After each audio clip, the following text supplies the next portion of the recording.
Halo Flickers, welcome to Snakeflix.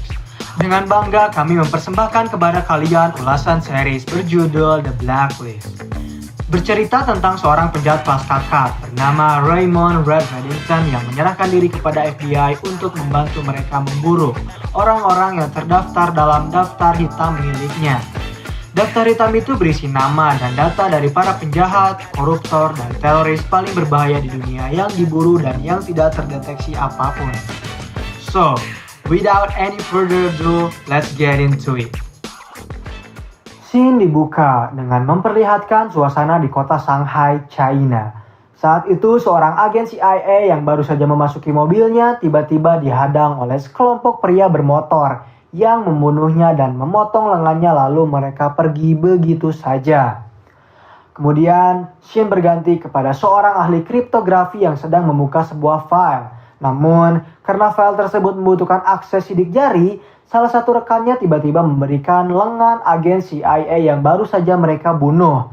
Tetapi tetap saja, hal tersebut masih belum bisa membantu mereka memecahkan file tersebut. Sehingga pemimpin mereka yang bernama Wu Jing meminta anak buahnya untuk segera menelepon Raymond Reddington untuk meminta bantuan. Scene kembali berganti, memperlihatkan Elizabeth yang saat itu telah lebih dahulu terbangun dari Tom. Meskipun Tom telah dinyatakan sehat, ia masih merasa ada sesuatu yang janggal darinya. Sehingga Elizabeth kembali memutuskan untuk membuka kotak rahasia milik Tom dan mengambil senjata di dalamnya. Setelah itu, ia membawa beberapa buku keluar dan menembakkan senjata tersebut ke dalam buku yang telah direndam oleh air hingga membuat suara tembakan tidak terdeteksi. Hingga pada akhirnya, Elizabeth bisa mengambil peluru yang berada di dalam senjata tersebut. Tak lama kemudian, Tom pun terbangun. Ia mengajak Elizabeth untuk berbicara secara empat mata terkait permasalahan yang mungkin saja telah ia lakukan. Karena masih belum bisa terlalu terbuka terhadap Tom, Elizabeth pun meminta maaf dan ia harus pergi untuk bekerja. Sebelum Elizabeth menghampiri Reddington, ia terlebih dahulu menghampiri forensik untuk meminta bantuan mereka agar menyelidiki peluru yang ia bawa. Barulah setelah itu ia menghampiri Reddington yang sedang berada di sebuah toko aksesoris. Reddington lalu menjelaskan bahwa seorang agen CIA baru saja terbunuh di China. Awalnya Elizabeth mengira jika agen tersebut tertangkap. Namun Reddington memberitahu jika yang membunuh agen tersebut adalah Wu Jing. Mungkin Elizabeth pernah mendengarnya. Tetapi Wu Jing berusaha untuk membuka sebuah pesan yang telah mereka bajak agar mereka bisa mengetahui isi pesan tersebut. Mungkin karena kesulitan, Wu Jing menelepon Reddington untuk menyawanya membantu ia membuka pesan tersebut. Kini Reddington telah memberi nama samaran bagi Elizabeth, yaitu Carol Givens, seorang sarjana penerapan fisika dari MIT yang ahli di bidang enkripsi. Apabila rencana mereka mulus, Reddington dapat membantu Elizabeth menangkap Wu Jing secara percuma. Akhirnya, Elizabeth pun melaporkan hal itu kepada FBI. Agen Malik langsung membuka profil dari Wu Jing. Ia merupakan salah satu pebisnis licik yang bertugas di China. Kebetulan, saat itu Wu Jing sedang berada di Amerika dan mereka tak perlu jauh-jauh terbang menuju ke China. Setelah mengetahui keberadaan dari Wu Jing, Reddington menyebutkan bahwa kini Wu Jing bersembunyi di sebuah stasiun radio lama. Gedung tersebut dibeli 6 tahun lalu oleh perusahaan berkedok pemerintah di China. Sebelum mereka berangkat, Elizabeth terlebih dahulu berandai-andai. Apabila ia membuka pesan tersebut, maka pemerintah China akan otomatis mengetahui isi pesannya. Reddington tertawa. Ia memberitahu jika nanti pihak FBI harus berlomba dengan pemerintah China. Siapa yang lebih cepat yang bisa mengetahui isi pesan tersebut. Tetapi permasalahan kembali terjadi ketika Elizabeth menyatakan jika ia sama sekali tak memahami soal enkripsi. Beruntungnya, Malik bisa mengatasi hal itu. Ia lalu mendatangkan temannya yang ahli di bidang enkripsi. Kemudian Elizabeth diberi pemahaman sedikit soal apa itu enkripsi dan bagaimana cara ia mengaplikasikan ilmunya. Teman dari Malik juga memberi sebuah alat yang bisa membuka kode enkripsi secara otomatis. Barulah, setelah semua permasalahan selesai, mereka berangkat menuju tempat di mana Wu Jing bersembunyi. Karena melibatkan FBI, Elizabeth terlebih dahulu ditanamkan sebuah pelacak yang berbentuk seperti koyo nikotin oleh agen Malik.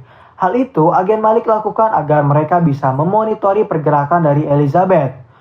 Setelah cukup lama mereka menunggu kehadiran dari Reddington, akhirnya Reddington terlihat dan Elizabeth pun langsung masuk ke dalam stasiun radio tersebut bersamanya. Setibanya di dalam, mereka berdua diperiksa terlebih dahulu oleh anak buah dari Wu Jing. Masing-masing dari Elizabeth maupun Reddington takkan dibiarkan lolos oleh sistem apabila mereka menemukan kejanggalan.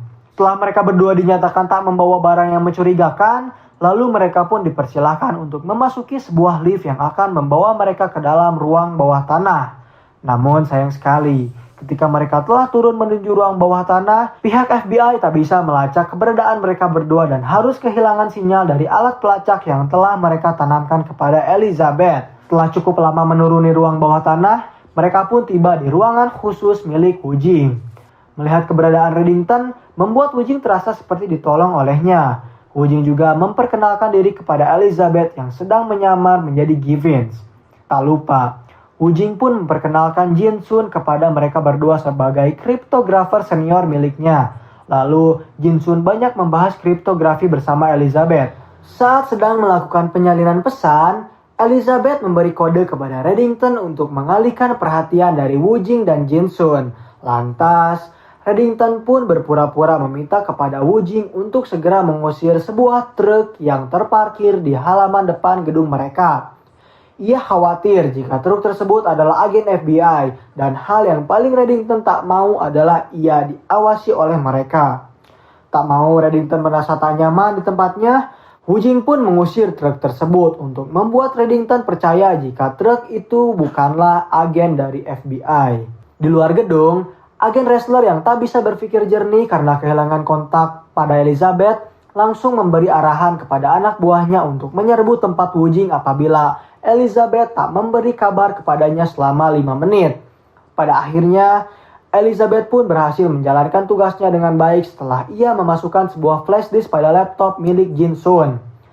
Ketika wrestler telah menyuruh anak buahnya untuk segera menyerbu tempat persembunyian Wu Jing, informan mereka tiba-tiba mendapat informasi dari Elizabeth yang memberi mereka isi pesan rahasia milik Wu Jing. Ternyata, isi pesan itu berisi sebuah nama dari seorang pria yaitu Henry Ko. Korban selanjutnya yang harus Wu Jing bunuh. Melihat Henry Ko yang bukan seorang agen rahasia membuat wrestler terheran-heran mengapa Henry harus dibunuh. Agen Malik menjelaskan bahwa Henry adalah seorang kontraktor di sebuah perusahaan bernama Zongku. Usut demi usut, Zongku ternyata telah mendirikan sebuah gedung pemerintahan baru di Shanghai dan arsitek dari bangunan itu dikontrol oleh Henry sendiri. Lantas, Wu Jing langsung menelepon perusahaan Zongku dan berpura-pura mengaku sebagai adik dari Henry. Salah satu resepsionis memberitahu jika Henry saat ini sedang berada di Fairview Property bersama anaknya. Mendapat informasi keberadaan Henry, Wu Jing pun langsung mengarahkan anak buahnya ke sana untuk membunuh Henry. Kini para agen FBI harus beradu kecepatan. Apakah mereka berhasil terlebih dahulu menyelamatkan Henry atau justru melihat Henry yang harus terbunuh oleh anak buah Wu Jing. Scene kembali pada Reddington yang mendapat bayaran oleh Wu Jing setelah mereka berhasil membantunya memecahkan pesan tersebut. Namun, saat Reddington dan Elizabeth hendak pergi, alarm tiba-tiba menyala yang membuat pintu otomatis tertutup. Kemudian, Wu Jing menjelaskan bahwa sistemnya akan mendeteksi apabila pesan tersebut dibuka oleh pemerintah. Dan instingnya mengatakan jika pelaku yang telah membocorkan isi pesan itu kepada pemerintah adalah Elizabeth sendiri. Tapi ia tahu bahwa seorang pengkhianatnya bukan Elizabeth, melainkan Jin Sun. Ia langsung menghajar Jin Sun berkali-kali dan menghancurkan laptopnya. Saat laptop Jin Sun dihancurkan, Jin Sun sendiri melihat sebuah flash disk yang ia duga telah dijebak oleh Elizabeth. Sebelum Jin Sun membocorkan hal itu, Reddington tiba-tiba merebut pistol anak buah Wu Jing dan menembaknya hingga tewas. Tak sudi anak buahnya dibunuh, Wu Jing langsung mendodongkan senjata ke arah Elizabeth karena ia berpikir jika ia pun harus membunuh rekan dari Reddington. Dengan santainya, Reddington menjawab apabila Wu Jing ingin membunuh Elizabeth, maka ia harus membunuhnya juga. Ancaman Reddington membuat Wu Jing tak bisa melakukan apa-apa, hingga akhirnya ia pun mengantarkan mereka berdua keluar melalui jalan alternatif lain. Henry yang saat itu tengah memperkenalkan berbagai gedung kepada anaknya tiba-tiba mendapat telepon dari Malik. Malik meminta kepada Henry untuk tetap berada di lantai gedungnya karena ia akan menjadi target dari pembunuhan. Henry yang cukup panik langsung mengerti akan hal itu dan dengan cepat mencari tempat persembunyian untuk anaknya. Namun sayang sekali ia harus terlambat karena anak buah Hu Jing telah tiba dan langsung mengejarnya. Di lain sisi, agen Ressler dan agen Malik berhasil datang di waktu yang tepat. Ressler langsung berusaha membunuh setiap anak buah Hu Jing yang hendak menembak Henry saat itu. Sementara anak dari Henry berhasil agen Malik selamatkan setelah ia menembak mati anak buah Hu Jing yang hendak menculiknya.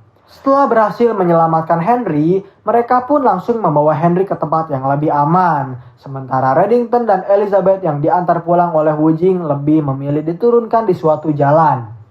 Lalu, setelah Elizabeth keluar, ternyata ia menempelkan alat pelacak milik agen Malik ke mobil yang ditumpangi oleh Hu Jing. Sehingga, tak lama kemudian, pihak FBI berhasil melacak keberadaan Hu Jing dan mereka pun berhasil menangkapnya. Tak lama setelah keluar dari mobil, Elizabeth dan Reddington pun dijemput oleh Dembe yang saat itu bersama Luli. Di dalam mobil, Elizabeth kembali bertanya mengapa Reddington selalu memilihnya. Reddington menjawab, karena semua ini demi ayah Elizabeth. Setelah itu, Reddington tak kembali menjawab pertanyaan yang Elizabeth berikan padanya. Setelah berhasil menjalankan misinya, Elizabeth pun langsung pergi ke kantor. Tetapi, ia tiba-tiba ditahan oleh agen Ressler yang ingin mengungkapkan jika di misi kali ini, Elizabeth berperan sangat penting. Elizabeth hanya tersenyum. Lalu ia memasuki kantornya dan menemukan hasil laporan balistik dari forensik. Namun, saat Elizabeth membukanya di mobil, ternyata hasil tersebut berisi sangat rahasia. Hal ini semakin membuat Elizabeth terheran-heran dan mengapa semua ini bisa terjadi. Ternyata, hasil balistik yang Elizabeth terima bukanlah hasil asli dari yang forensik berikan.